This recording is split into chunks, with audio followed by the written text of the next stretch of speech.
the infamous double-slit experiment. To understand this experiment, we first need to see how particles, or little balls of matter, act. If we randomly shoot a small object, say a marble, at the screen, we see a pattern on the back wall where they went through the slit and hit.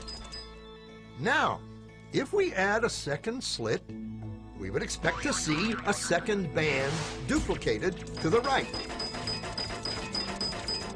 Now, let's look at waves. The waves hit the slit and radiate out, striking the back wall with the most intensity directly in line with the slit. The line of brightness on the back screen shows that intensity. This is similar to the line the marbles make.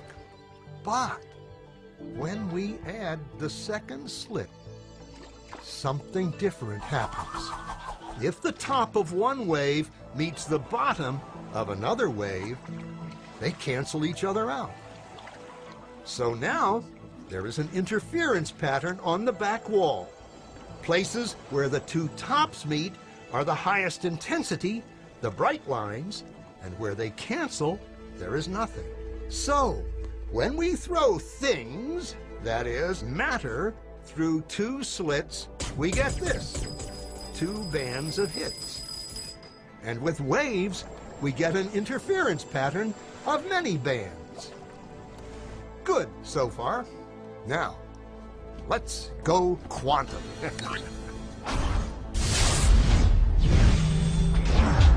An electron is a tiny, tiny bit of matter, like a tiny marble. Let's fire a stream through one slit. It behaves just like the marble, a single band. So, if we shoot these tiny bits through two slits, we should get, like the marbles, two bands. What? An interference pattern. We fired electrons, tiny bits of matter, through. But we get a pattern like waves, not like little marbles. How? How could pieces of matter create an interference pattern like a wave? It doesn't make sense. But physicists are clever. They thought, maybe those little balls are bouncing off each other and creating that pattern. So, they decide to shoot electrons through one at a time. There is no way they could interfere with each other. But after an hour of this, the same interference pattern is seen to emerge. The conclusion is inescapable. The single electron leaves as a particle, becomes a wave of potentials, goes through both slits, and interferes with itself to hit the wall like a particle. But mathematically, it's even stranger. It goes through both slits, and it goes through neither. And it goes through just one, and it goes through just the other. All of these possibilities are in superposition with each other. But physicists were completely baffled by this. So they decided to peek and see which slit it actually goes through. They put a measuring device by one slit to see which one it went through and let it fly. But the quantum world is far more mysterious than they could have imagined.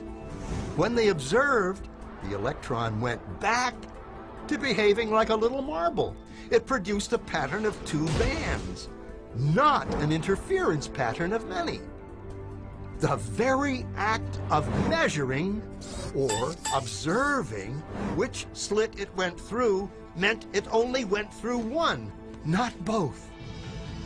The electron decided to act differently, as though it was aware it was being watched. And it was here that physicists stepped forever into the strange, never world of quantum events. What is matter? Marbles or waves? And waves of what?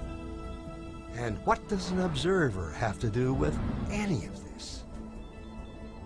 The observer collapsed the wave function simply by observing.